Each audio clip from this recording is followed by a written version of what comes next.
Hello there, and welcome back to another episode of Daily Magic. My name is SlytherinKnight, and I'm so happy you could join me. So today's daily is to cast 30 white or blue spells, nice and easy. And I know we've done one kind of recently, but I have another option, an Azorius artifact aggro deck that it utilizes Sid. So we'll talk about that in a second. I do want to say, I'm recording this on the 1st of July, the day before, on the 30th, a lot of well-known, well-used cards got banned, so a number of decks have been altered. Not many of them. The Is It Spells deck and the Mono Red Aggro have received a couple of different, just one or two changes to them. I went ahead and just completely got rid of that Golgari graveyard deck that we had because it, Up the Beanstalk got banned. Yeah, just some of the cards that got banned was Up the Beanstalk, Heartfire Hero, Monstrous Rage, Corey Steel Cutter, Hopeless Nightmare. Kind of glad to see that one gone personally. And I think that's the majority of them. Yeah, I can't remember right offhand the other ones, but yeah. So a lot of what people would consider more problematic cards have been removed from standard. It'll be interesting to see how things change with that. Anyway, this deck is an artifacts deck, as you realize. Sid Timeless Artificer is one of those cards that you can have any number of it in your deck. We're running 6 copies. This deck comes courtesy of Power Dragon because I wanted to try Sid. I like trying out the new cards. Now this deck will not probably survive rotation just because it does kind of rely on things like Steel Seraph, Urza, and Unctus, all of which are going to be leaving when rotation rolls around. But yeah, let's go through it real quick. For our 1-drops, Nesting Bot, Ghost Vacuum. Ghost Vacuum's really here to act, well, to help kind of keep certain graveyard decks from being a problem, which might not be as much of an issue now, but I don't know. I still think people are going to be playing some Reanimator stuff. Nesting Bot, because it's just a really good 1-drop. Get Lost for some removal. Splitskin Doll, because typically we're going to be playing this after we have a creature with power 2 or less already on the field, so we just get free draw with that. Diversion Unit is a good counter for instants and sorceries, but it's also just a decent card. Perilous Cage for more removal. Unctus, Grand, Metatect. Other blue creatures you control have whenever this creature becomes tapped, draw a card, then discard a card. That's not bad. There aren't a whole lot of blue. There's not a whole lot of blue in here. We have Diversion Unit, Sid, and Urza, and Memory Guardian. But let's keep going. Other artifact creatures you control get +1/+1, which is kind of his main thing here, is to power up all of our artifact creatures. And then lastly, for blue or 2 life, until end of turn, target creature you control becomes a blue artifact in addition to its other colors and types. Activate only as a sorcery. The idea there being like if you want to power something up just by +1/+1, so that's okay. Though I guess you were also giving it the whole like when it becomes tap, draw a card, but I don't see us using that ability too much. 1,000 Moons, Smithy creates a Gnome Soldier creature token whose power and toughness are each equal to the number of artifacts and or creatures you control, which is really nice. So it just gets stronger and stronger. At the beginning of your first main phase, you may tap 5 untapped artifacts and or creatures you control, turning this into Barracks of the 1,000, which, whenever its mana is used to cast an artifact or creature spell, you create a white Gnome Soldier creature token, very much the same as the one that initially is created. So something to strive for, but I don't really know the best things to tap, but we'll get to that. Sid, his whole thing's artifact creatures and heroes you control get +1/+1 for each Artificer you control and each Artificer card in your graveyard. Typically we're going to be focusing more on the graveyard aspect of that, because the only Artificers I believe we have in the deck are Sid and Urza, which is fine. That's why you have so many of them. Typically you want 1 on the field and a number of them in the grave. Urza, artifact creatures you control get +2/+2. Just fantastic. Create a token that's a copy of target artifact you control, except it's a 1/1 soldier creature in addition to its other types. I'm not entirely sure what the best thing to use that on. It's a copy target just any target artifact you control. So you could do like Perilous Cage, which is I think the main thing we're going to be trying to copy just to continue removing things. So I kind of like that idea. Memory Guardian, a lot of the times you're going to be dropping this for just 1 blue, and that's just really good. And then Steel Seraph. So that's the deck. Took a bit longer than I had anticipated to go over that, but I do like talking about them. So let's give it a shot. I have played a little bit of this deck, and like the 1 match, maybe 2 matches I had went pretty well.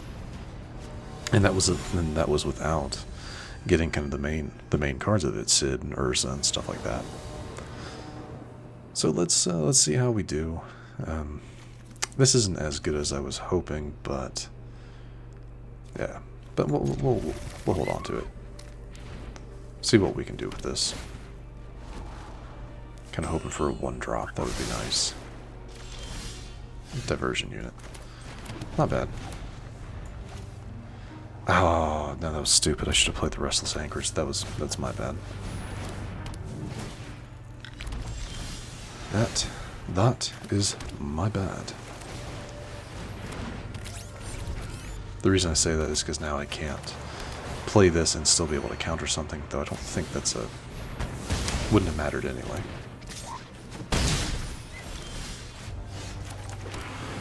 Sure, we'll do this and drop 1 of you. Yeah, we're definitely not in the best. Oh, they're just gonna kill the Splitskin. Thanks.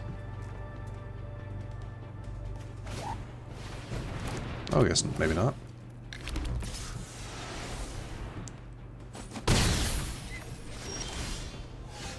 That is one thing I did see, is that artifact decks are going to become potentially a lot more prevalent. Or not artifact. Equipment decks are going to become a lot more prevalent. Because they don't have to worry about... Well, because they can get their stuff on the field. They don't have to worry about being taken out in like 3 or 4 turns by a very quick aggro deck. Okay, this is just kind of... We're done here. We're done here. They have way too much removal, way too much life at this point for me to try to counter that. That's just, our opponent had a lot of burn, a lot of removal, so that's unfortunate, but we're just going to take the loss and move on.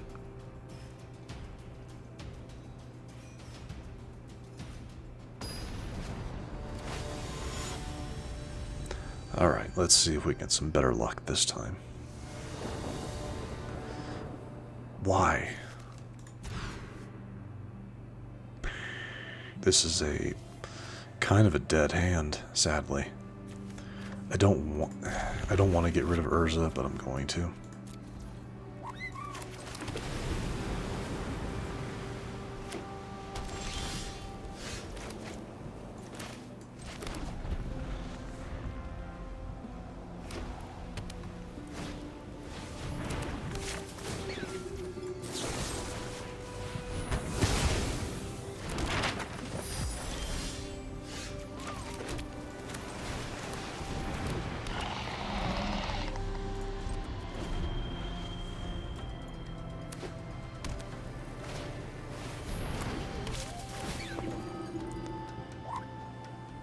Yeah, go ahead, buff it up. Another heir apparent. Joy.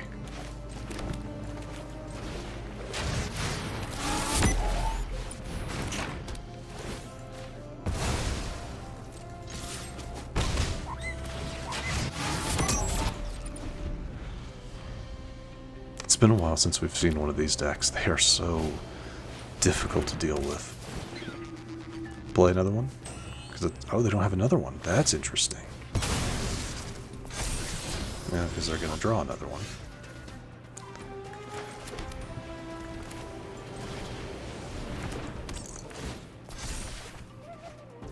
Ooh. Wait, why can... Oh, I can cycle that. I don't really want to cycle that.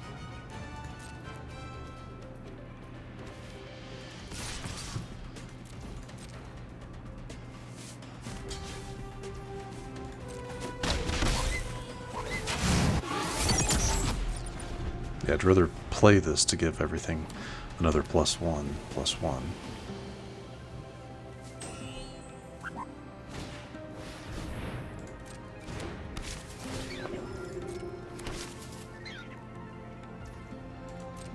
They don't have another one? Hmm.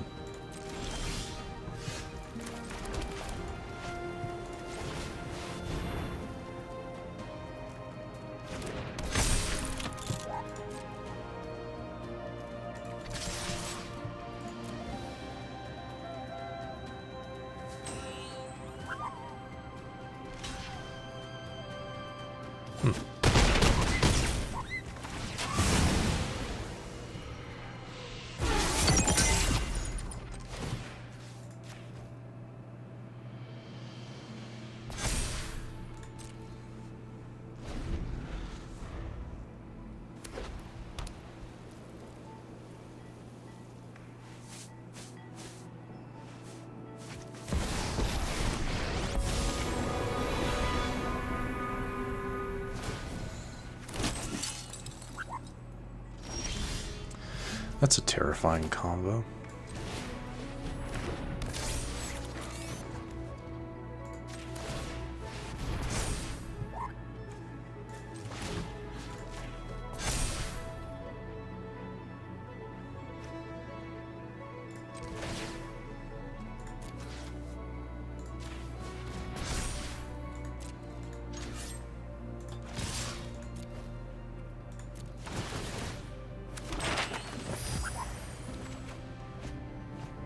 Meh.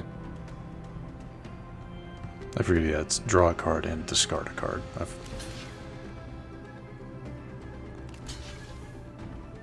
Yeah, dude, you have to block with everything, is the thing, or you lose. Really, you're gonna do this Splitskin twice? Huh.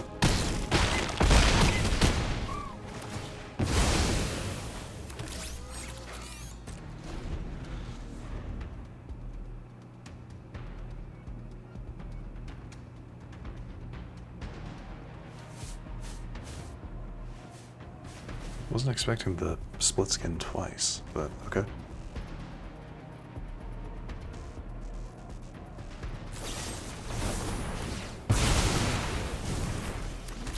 Rude.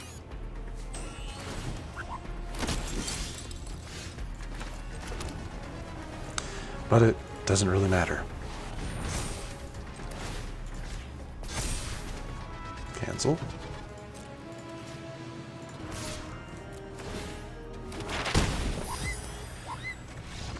And that's why we have creature lands.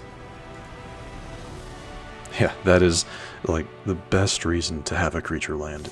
Maybe at least one in your deck if you have the card. We won that match because we had a creature land. So I'll take it. But anyway, I do think I'm actually going to go ahead and wrap up the matches there. Two matches, 1 win, 1 loss. I'm okay with that.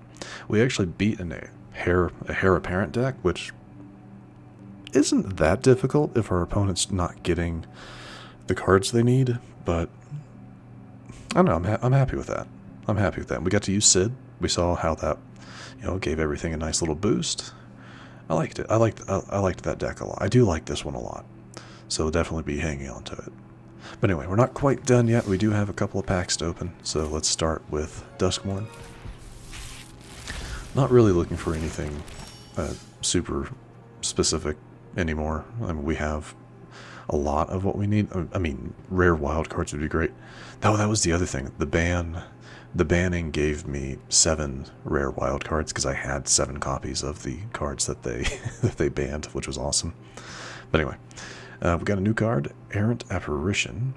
Champion control enters, and whenever you into +1/+1 until end of turn. Not that great. Hushwood Verge.